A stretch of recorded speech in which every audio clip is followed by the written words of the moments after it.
మొట్టమొదటిసారి నువ్వు చూస్తున్నావు ఏది ఏమిటి, ఏది నీది, ఏది ఎందుకు నాదైంది, నాదనుకోవడం వల్ల ఏమైంది.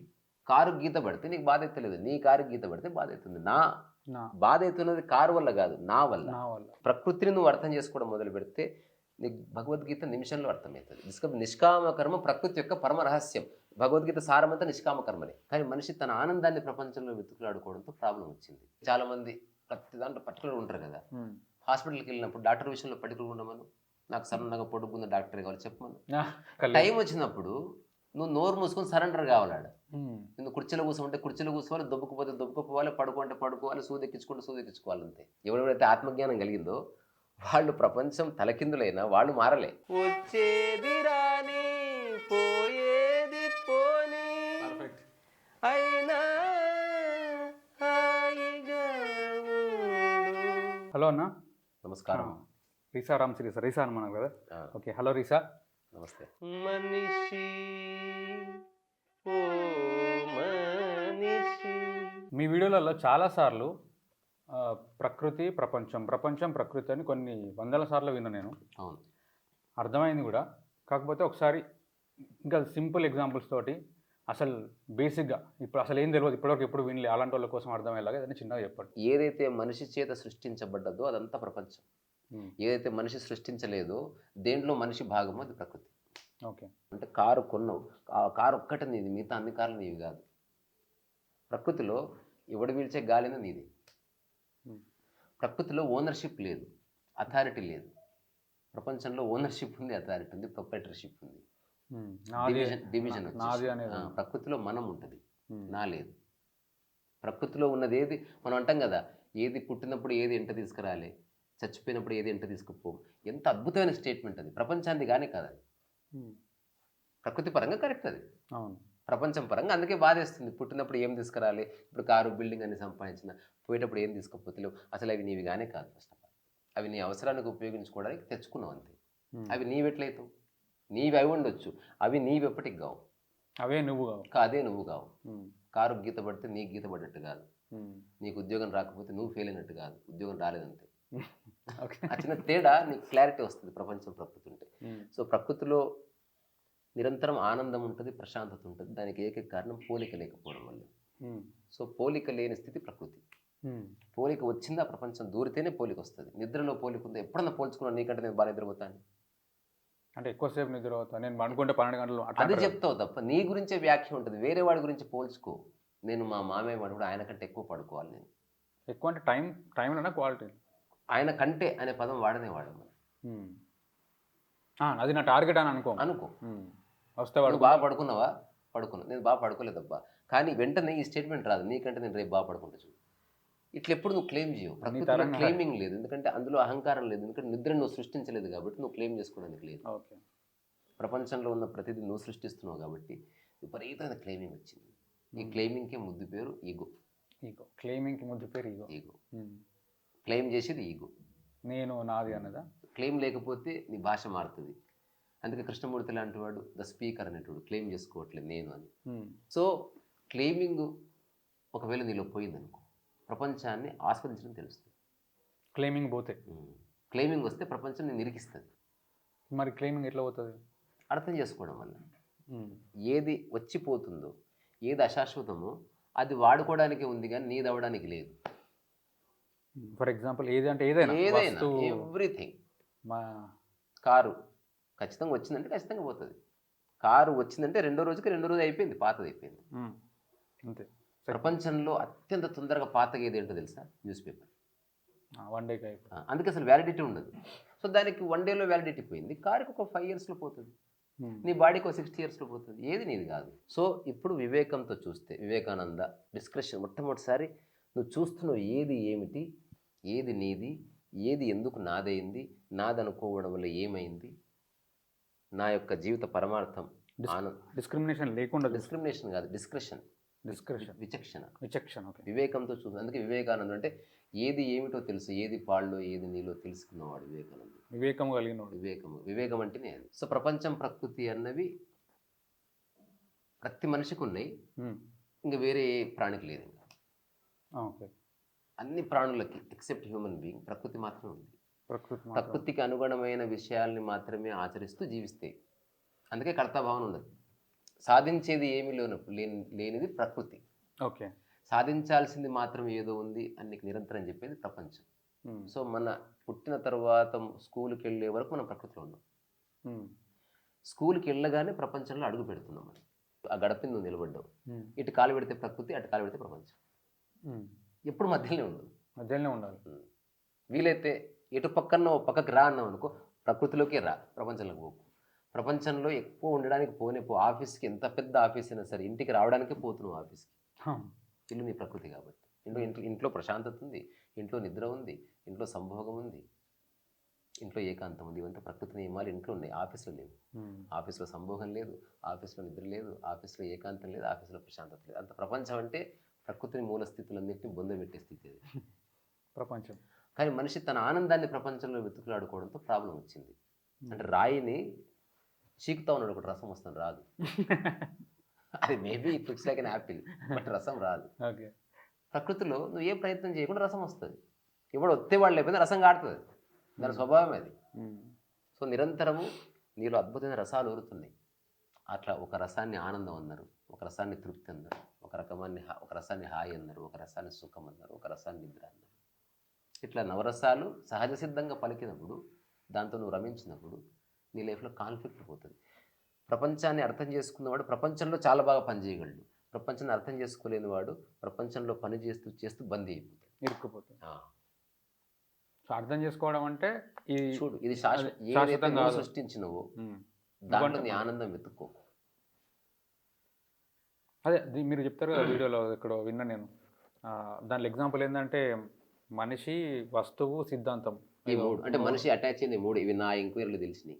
అదే అది ఒకసారి అది ఎక్స్ప్లెయిన్ చేయండి మళ్ళీ. ఏం లేదు, ఏ మనిషికైనా 4 విషయాలతో సంబంధం ఉంటుంది. నాలుగు ఓకే. ఈ 3 ఎక్స్టర్నల్, 4వదే ప్రాబ్లం. ఓహో, ఈ మూడు వదిలించుకోవాల్సిందే. మూడు వదిలించుకోవడం ఈజీయేనా? ఈజీనే, ఓకే. టైం పడుతుంది.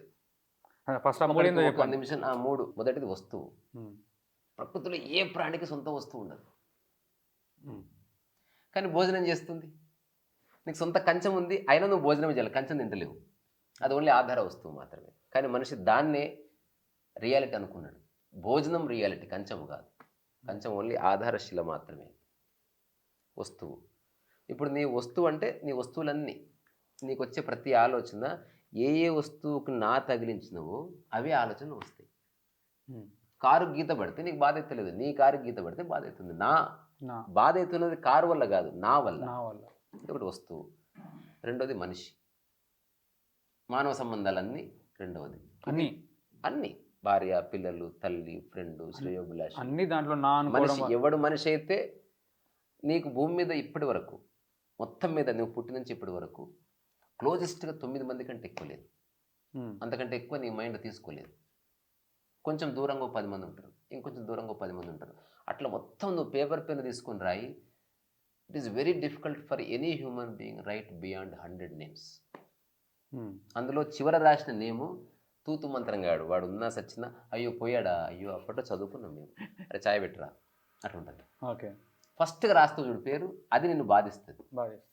అన్నిటికీ నా ఫ్రెండు, మా అమ్మ, నా భార్య అంటున్నావు, కానీ ఈ 4లో వ్యత్యాసాలు ఉంది. ఇది తెలుసుకోవడం. 100 వ్యత్యాసాలు ఉన్నాయి, 100% ఉన్నాయి. అట్లనే అన్ని వస్తువులు 4 పెడుతున్నావు, కానీ చీపురుకి నానే పెడితేవి, చెప్పులకు నా పెడితేవి, బంగారానికి నా పెడితే, సర్టిఫికెట్కి నా పెడితేవి. సర్టిఫికెట్ వేరే, బంగారం వేరే. చీపురు పోయినా పర్వాలే, అంటే కొన్ని 4 నువ్వు అహంకార రహితంగా పెట్టుకుంటున్నావు. ఆత్మజ్ఞాని చేసేది పని అదే. అన్ని 4 అహంకార రహితంగా పెట్టుకుంటారా? మూడవది సిద్ధాంతం. నేను హిందూ, దాన్ని నువ్వు ఎట్లా అర్థం చేసుకుంటావో దాన్ని బట్టి నీ మానసిక స్థితి ఆధారపడుతుంది. రెండవది ఏదో ఒక సాంప్రదాయం లేదా ఏదో ఒక మనిషి క్రియేట్ చేసిన ఒక philosophical work. For example communism. Communism ఒకప్పుడు లేదు, కానీ ఇప్పుడు కమ్యూనిస్టులు ఉన్నారు. అది మధ్యలో పుట్టింది, అయినా దాంతో తాదాత్మ్యత వచ్చింది.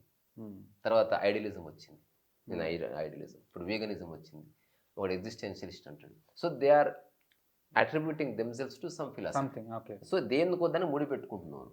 సో ఈ మూడిట్లో మనిషి నిరంతరం కొట్టుమిట్టాడుతున్నాడు. అశాంతి కారణం ఈ 3. ఈ 3 ఎవ్రీ మినిట్. ఇప్పుడు వస్తువు ఉంటుందా, నెక్స్ట్ మనిషి ఉంటాడా, నెక్స్ట్ సిద్ధాంతం ఉంటుంది, నెక్స్ట్ మనిషి రావచ్చు, వస్తువు రావచ్చు, మళ్ళీ వస్తువు రావచ్చు, సిద్ధాంతం రావచ్చు. ఏదో ఒకటి నేను బాధ పెడుతుంది. ఒకప్పుడు సన్యాసం అంటే ఈ మూడింటిని వదిలేసిపోయినంతే. ఈ మూడింటి వల్ల ప్రాబ్లం లేదు, ఇవి వదిలించుకోవచ్చు. ఈ మూడింటిని నావనుకున్నప్పుడు, ఈ మూడింటిని వదిలేసుకున్నప్పుడు ఈ రెండిట్లోనే ఇంకొకటి పుడుతుంది. This is 4th dimension. చాలా క్లిష్టమైనది. ఏమంటారంటే నీ ఈగో ఏదైతే ఉందో, ఈ నాలన్నీ కలిసిన ఒక ఈగో, దానికి పట్టుకొని రైటియస్నెస్, దానికి పట్టుకొని ఆనెస్టీ, నీ సొంత డెఫినేషన్లు క్రియేట్ అయింది, నీ ఓన్ మొరాలిటీ. ఇప్పుడు ఇవన్నీ పోయినా ఇది బాధ పెడుతుంది. ఓకే, వస్తువు పోయింది. దీన్ని ఏమంటారు ఇప్పుడు అట్లా వస్తువు మనిషి ego combination of many aspects, it's not just ego. Okay okay, combination. ఉత్త ఈగో ఏముండదు. ఇవన్నిటి వల్ల వచ్చిన ఈగో, ఈ మూడిటి వల్ల వచ్చిన ఈగో అనుకోవచ్చు. ఇల్లు అంటే ఉత్త ఒకటి లేదు కదా, గోడలు, పొయ్యి కూడా రావాలి, చెప్పులు కూడా ఉండాలి, అంత కలిస్తే ఇల్లు అయింది. అట్లా ఈగో జస్ట్ ఈగో ఉండదు. ఈ రకరకాల నాలు కలిసి ఈ నాలు తయారు చేసుకునే నువ్వు దానికి రెస్పాన్స్ రావడము, దానికి గుర్తింపు రావడంతో రైటియస్నెస్, ఆనెస్టీ, ఇది నా మొరాలిటీ, ఇది నా నియమాలు, ఇవన్నీ నువ్వు క్రియేట్ చేసుకుంటుంది నీ మైండ్, ధారణలు వచ్చేస్తాయి. ఇప్పుడు ఇవి వదిలేయచ్చు. ఆత్మజ్ఞానం లేదా ధ్యానం అంటే దీన్ని వదిలేయడం. ఇంతవరకు దీన్ని వదిలేస్తే దీన్ని వదిలేస్తా అనుకున్నారు సన్యాసం తీసుకొని, కానీ వదిలేసి హిమాలయాలకు పోయినా భార్య దాన్ని తాటు పోలేదు, ఈ వదిలేసి హిమాలయాలకు పోయినా గొప్పలు చెప్పుకోవడం పోలేదు, ఇది వదిలేసి హిమాలయకి పోయిన అటాచ్మెంట్ పోలేదు, చెడ్డి మీద అటాచ్మెంట్ వచ్చింది, కమాండ్ మీద అటాచ్మెంట్ వచ్చింది, అది పోతే బాధపడడం స్టార్ట్ అయింది. విషయం మారింది కానీ నువ్వు అనుభవించే స్థితి మారలే. తర్వాతి రోజుల్లో కొందరు ఈ విషయాన్ని గుర్తించారు, ఇక్కడ లేదబ్బా విషయం, నేను ఒక మనిషిని వదిలేయచ్చు, ఇక్కడ వదిలేయాలి. సో ఇది ఒక్కటి పోతే మిగతా మూడు పడిపోతాయి. చెట్టు రూట్ కట్ అయితే ఇవి పడిపోతాయి. ఓకే, ఇప్పుడు ప్రపంచం ప్రకృతి అంటే ఏంటంటే వస్తువు వాడుకో నా తగిలియకు, మనిషితో ఉండు నా తగిలియకు, సిద్ధాంతంతో ఉండు నా తగిలియకు, తద్వారా ఇది జనరేటే కాదు. అది ఐ లేనప్పుడు ఐకి ఇది పట్టుకోదు. నా కోర్ అబ్జర్వేషన్, నా ప్రాక్టికల్ అబ్జర్వేషన్ అంటే ఇది ఫిలాసఫీ కాదు. ఇంకోటి మనుషులకు తెలియాలి, ఫిలాసఫీ వేరు. నువ్వు ఆలోచించినంత వరకు ఫిలాసఫీ ఏదైనా, ఆచరించగానే ఫిలాసఫీ పడిపోతుంది. ఆచరిస్తే దాని ఫిలాసఫీ అన్నారా? నాది ఫిలాసఫీ కాదు, అయాన్ రాండిది ఫిలాసఫీ. ఎందుకు? ఆమె ఆచరించిందో లేదో తెలియదు, జస్ట్ రాసింది అంతే. అంటే నువ్వు ఏదో గొప్ప, ఇప్పుడు త్రివిక్రమ్ శ్రీనివాస్ గొప్ప ఉదాత్తమైన డైలాగ్స్ రాస్తాడు, అవి అతను ఆచరించకపోవచ్చు. మనిషి అనేవాడు హాయిగా ఉండాలి, కోట్ల ఆస్తిపోయిన మొహం మీద చిరునవ్వు చిరకూడదు, అట్లా నేను ఉంటున్నానమ్మా అని చెప్తే బంగారు తండ్రి అని హీరోయిన్ డైలాగ్ చెప్పింది వాటి వరకు. దిస్ ఈజ్ నాట్ రియాలిటీ, అదొక పోర్ట్రే చేసిన డైలాగ్, అది ఒక క్యారెక్టర్ మీద ఇంపోజ్ చేయబడ్డది. అతను చిన్న చిన్న విషయాలకు పరిచయం అయితే ఉండొచ్చు, నాకు తెలియదు, ఐఎమ్ అజ్యూమింగ్. అట్లా ఉండకపోతే మంచిదే, తెలియదు నీకు నిజమైన స్వభావం. అందుకే ఫిలాసఫీ వేరు, ఫిలాసఫీని సృష్టించిన మనిషి వేరు. ఆ ఫిలాసఫీని సృష్టించిన చాలామంది గొప్ప గొప్ప ఫిలాసఫర్స్ వాళ్ళ ఫిలాసఫీని అసలు ఆచరించనే లేదు. ఇదొక విరోధాభాష్యం. ఓకే, సో ఇప్పుడు మీరు చెప్పేది ఫిలాసఫీ కాదు, ఎందుకంటే నేను ఆచరిస్తూ చెప్తున్నా. నాలో ప్రపంచం ఉంది, ప్రకృతి ఉంది. నేను కొన్నిసార్లు ప్రపంచంలో ఉంటున్నాను, కొన్నిసార్లు ప్రకృతిలో ఉంటున్నా. పర్సంటేజ్ తీసుకుంటే ప్రపంచంతో నా సంబంధం 1% కూడా లేదు. ఇప్పుడు ప్రపంచంతో సంబంధం తెంపుకోవడంతో సమస్య వచ్చింది. ఇనిషియల్గా జాబ్ వదిలేసిన, డబ్బు అవసరమైంది, డబ్బు కోసం పని చేయాలంటే చాలా పని చేస్తే నాకు డబ్బులు వస్తున్నాయి, అప్పుడు ఆలోచించవలసి వచ్చింది. సో ప్రపంచం నుంచి నేను డబ్బు ఎక్స్ట్రాక్ట్ చేయాలి, చెట్టు ఊపితే రాలేదు అది. డబ్బు మనుషుల ద్వారానే వస్తుంది, ఏ జంతువు నాకు డబ్బు ఇయ్యదు. ప్రపంచంలో లేనివి కొన్ని వదిలేసిన, నాకు రెస్పెక్ట్ వద్దు, ప్రకృతిలో ఏ ప్రాణి గౌరవం కోరుకుంటే నాకు వద్దు రెస్పెక్ట్, నువ్వు ఇస్తే అది నీ హెడేక్, నాకు సంబంధం లేదు. ప్రపంచంలో పరువు ప్రతిష్ట లేవు, ప్రకృతిలో నాకు కూడా పరువు ప్రతిష్ట లేవు. నేనే 100 సార్లు చెప్పిన, నువ్వు బూతులు ఎందుకు మాట్లాడుతుంటే నాకు పరువు ప్రతిష్ట లేదు కాబట్టి అని చెప్పి నేను మాట్లాడతాను. నాలో బూతు లేదు కాబట్టి బూతు మాట్లాడుతున్నా, నీలో బూత్ ఉంది కాబట్టి బూతునే వింటున్నావు. నా మొత్తం టాక్ వదిలేసి, అది నీ ప్రాబ్లం, నా ప్రాబ్లం కాదు. నీ మానసిక స్థితిని బట్టి నీకు అట్లా కనిపిస్తుంది. నా మానసిక స్థితిలో చెంబెట్లను బూతు కూడా అంతే. అది ఒకటి కన్వే చేయడానికి వాడబడ్డది, ఇది ఒకటి కన్వే చేయడానికి వాడబడ్డది తప్ప నాకు ఏ వైఖరి లేదు దాని మీద. నాలో బూతు లేదు కాబట్టి నో ప్రాబ్లం. సో ప్రపంచం ఏవేవైతే లేవో ఉన్నాయో నిజం అనుకుంటున్నారో ప్రకృతిలో అవేవి లేవు కాబట్టి అవన్నీ నిర్ద్వంద్వంగా వదిలేసిన నేను. బిగ్గెస్ట్ టాస్క్ ఇది నాకు అర్థమైనప్పుడు. ప్రకృతిలో ఇవి లేవు. తర్వాత నేను కొన్ని ఉపనిషత్తులు చదివినప్పుడు, భగవద్గీత చదివినప్పుడు, అష్టావక్ర సంహిత చదివినప్పుడు, రుభుగీత చదివినప్పుడు, ఓషో కృష్ణమూర్తి వాళ్ళ మాటలు వింటున్నప్పుడు మొదట గందరగోళం ఉండదు. ఎందుకంటే ప్రపంచం ప్రకృతి డివిజన్ కాలే, అసలు ఆ పుస్తకాలన్నీ ప్రకృతి గురించి చెప్తున్నాయి. నెక్స్ట్ టాపిక్ సిద్ధప్రజ్ఞత. ప్రకృతి నియమం అది. ప్రకృతిలో ప్రతిదీ సిద్ధప్రజ్ఞత కలిగి ఉంది. సిద్ధప్రజ్ఞత అంటే తెలుసా? కృష్ణుడు చెప్తాడు, మంచి జరిగినా చెడు జరిగినా పట్టనట్టు అదే లాస్ట్ నీ స్థితిలో నువ్వు ఉండేవాడు. కుక్క ఉంటుంది అట్లా.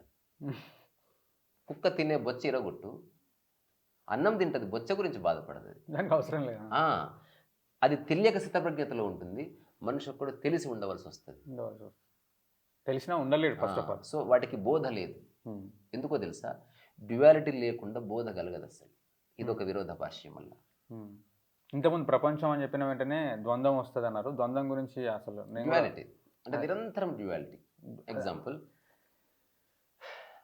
ఇల్లు కొనుక్కోవాలి, డబుల్ బెడ్రూమ్, ట్రిపుల్ బెడ్రూమ్, ఇది డ్యూయల్ థాట్.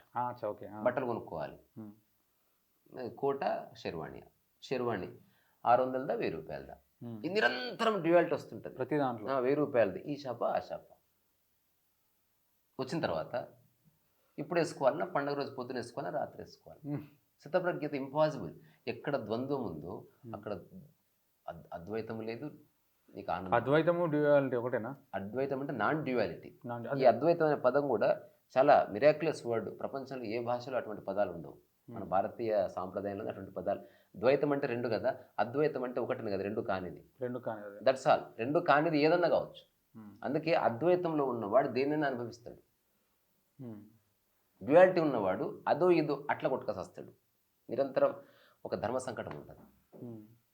ఈ డ్యుయాలిటీ అనేది నిరంతరం ఒరిజినేట్ అయితేనే ఉంటుంది. అది ఒక పేపర్ని 2 ముక్కలు చేసినావు, మళ్ళీ 2 ముక్కలు చేస్తావు, నిరంతరం. చివరికి పేపర్ నువ్వు మిగులుతావు. అట్లా డ్యుయాలిటీ. మరి డ్యుయాలిటీ ఎట్లా ఎండ్ కావాలి? ప్రకృతిలోకి రా, మూలతత్వాన్ని పట్టుకో. ప్రపంచంలో డ్యుయాలిటీ ఖచ్చితంగా ఉంటుంది. డ్యుయాలిటీ ఎట్లా పోతుందంటే, పెళ్ళి పొద్దున చేయాలన్నా రాత్రి చేయాలన్నా అని మాట్లాడుతున్నారు. డ్యుయాలిటీ నుంచి బయటకు వచ్చిన వాడు చెప్పే మాట ఉంటుందని, ఎప్పుడు చేసినా ఏమి కాదు, ఏదో ఒకటి పెట్టి సావండి అని వెళ్ళిపోయింది. You are out of duality. అంటే నీ నిర్ణయం నిన్ను బాధించకపోతే నువ్వు డ్యుయాలిటీ నుంచి బయట. నిర్ణయం ఎందుకు బాధిస్తుంది అంటే, ఈ నిర్ణయం వల్ల రాంగ్ రిజల్ట్ వస్తుందేమో, తప్పు డెసిషన్ తీసుకుంటానేమో అప్పుడు అనిపిస్తుంది. ఏదైనా ఓకే అనుకుంటే ఏదైనా ఓకే, యాక్చువల్లీ తప్పు అయినా పర్లేదు. అప్పుడు నిజానికి చాలా మంది ప్రతి దాంట్లో పర్టికులర్ ఉంటారు కదా. హాస్పిటల్కి వెళ్ళినప్పుడు డాక్టర్ విషయంలో పర్టికులర్ ఉండమను. నాకు సన్నగా పొడుగున్న డాక్టర్ కావాలి చెప్పమను. ఏ సూది పొడుస్తో పర్టికులర్గా ఉండు. చూపి అమ్మ చూపి, దీనికి గోల్డ్ కోటెడ్ కాదు, లేదు అది పింక్ కలర్ సిరంజ్ ఉంటే బాగుంటుంది, లవ్ పింక్ చెప్పమను. టైం వచ్చినప్పుడు నువ్వు నోరు మూసుకొని సరెండర్ కావాలాడు. నువ్వు కుర్చీలో కూర్చోమంటే కుర్చీలో కూర్చోవాలి, దొబ్బుకుపోతే దొబ్బుకుపోవాలి, పడుకుంటే పడుకోవాలి, సూది ఎక్కించుకోవాలి అంతే. నీ మాట ఎవడినాడు? ప్రకృతి అట్లా ఉంటుంది. సర్జన్, అట్మోస్ట్ గ్రేటెస్ట్ సర్జన్ అది. పెద్దలు డ్యుయాలిటీ ఎప్పుడు పోతుంది అంటే ఆప్షన్ లేనప్పుడు ఆప్షన్ ఇంకా దారి లేదు, ఇంక ఖచ్చితంగా. అందుకని అదేమో ఫోర్స్డ్. మళ్ళీ బయటకు రాదని డ్యుయాలిటీ వచ్చింది. అక్కడ అడగలేదే, ఇంత ఎత్తు బెడ్ నాకు తక్కువ బెడ్ కావాలి, తెలీదమ్మా నీకు వాట్ ఈస్ దిస్. పెద్ద సినిమా స్టార్లు కూడా ఉన్న బెడ్లో వండుకొని పోయారు హాస్పిటల్కి, వాళ్ళ సొంత బెడ్ తెచ్చుకోలే. డ్యుయాలిటీ వీకింది అక్కడ. నువ్వు ట్రస్ట్ చేస్తావు. డ్యుయాలిటీ లేని చోట గొప్ప ట్రస్ట్ ఏర్పడుతుంది. Because you have no other option. అయితే అది బై ఫోర్స్ డ్యుయాలిటీని వదిలేసినావు, చెప్పులను వదిలినట్టు. ఇక్కడ నువ్వు స్వచ్ఛందంగా వదిలేసినావు. డ్యుయాలిటీ పోవాలంటే ఉన్నది అనుభవించాలి. రిజల్ట్ ఏదైనా ఒప్పుకునే రిజల్ట్ లేదు కదా. Okay, there is no result actually.